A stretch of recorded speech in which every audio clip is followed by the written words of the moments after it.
Dieses Video soll dir helfen, dich auf dein Vertriebstraining vorzubereiten.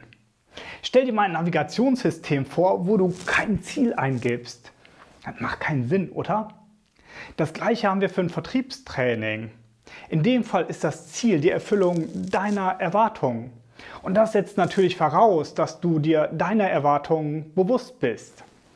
Schau dir also in Bezug auf deinen Job deine Bedürfnisse, deine Wünsche und Herausforderungen an, die du hast. Was möchtest du genau im Vertriebsseminar gelöst bekommen?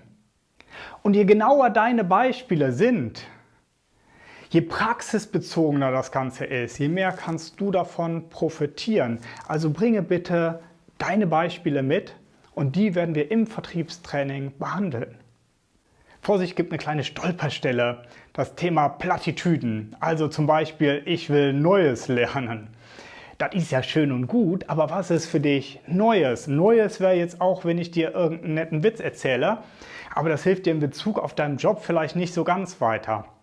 Also, was ist für dich neu? Was ist für dich anders? Und welche Wirkung soll das haben, dieses Neue, was du lernen willst?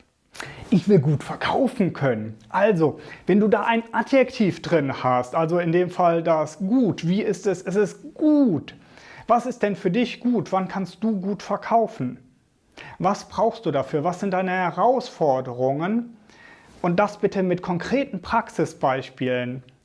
Die Praxisbeispiele, die helfen, den Wissenstransfer hin zu deinem Job zu bewerkstelligen, damit du auch anwendbares Wissen für dich hast. Je konkreter deine Erwartungen sind, je konkreter deine Beispiele sind, je mehr wirst du von diesem Training partizipieren.